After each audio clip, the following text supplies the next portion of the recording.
If you're self-aware, reflective, emotionally intelligent, and you still feel stuck, this video is for you.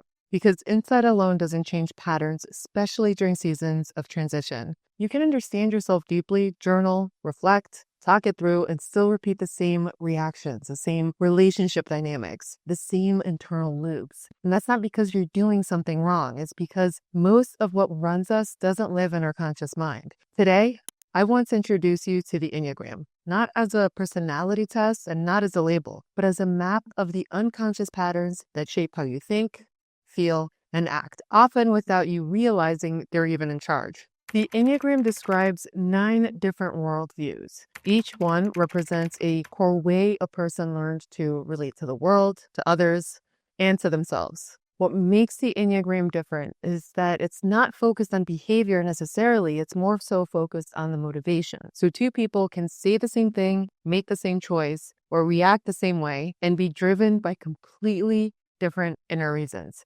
And those inner reasons shape our nervous system responses, how we talk to ourselves, and how we show up when life feels a little uncertain. And when patterns run unconsciously, we live by default. When we understand them, that's when we start living by design. In the Enneagram, we call your main pattern your home base. It's not a box and it's not a definition. It's a starting point. It's the lens your system defaults to when things feel uncertain, emotionally charged, relationally threatening, before your rational mind has a chance to weigh in. You might notice it as a tightening in your chest, a rush to fix, an urge to withdraw, or a need to regain control. And because relationships activate our nervous system more than almost anything else, this is where patterns show up most clearly. The Enneagram is organized into 3 centers of intelligence. Each center processes life and relationships very differently. So the body or instinctive center is focused on control, autonomy, and boundaries, where the heart or feeling center is focused on connection, worth,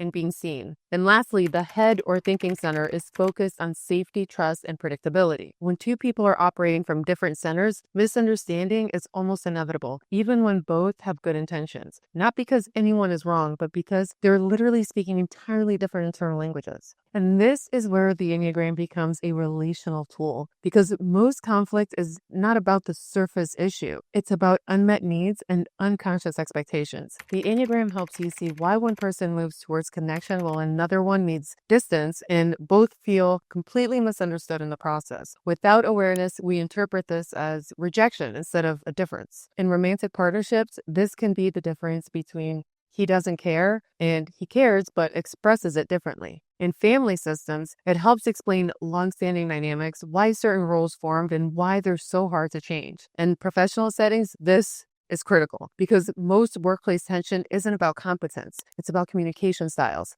trust, and perception. A manager may think they're being clear, an employee may feel micromanaged. A leader may value independence, and the team member may experience that as a lack of support. The Enneagram gives language to these differences, so they stop being personal and start being understandable. Without this awareness, we tend to do one of 2 things. We personalize everything or we shut down completely. We assume intent instead of understanding patterns. And over time, that erodes trust. Now, the Enneagram doesn't eliminate conflict and it doesn't excuse harm. It just gives you language to take responsibility for your patterns so they can actually change. And that's what creates a healthier dynamic at home, in friendships, and at work. Now, you might be expecting me to walk you through all of the 9 types right now, and I'm intentionally not doing that here because the Enneagram works best when it's explored slowly, with curiosity and self-leadership, not pressure. Typing yourself too quickly often leads to mistyping, and mistyping turns insight into another identity to perform, and that's not the point of this work. The goal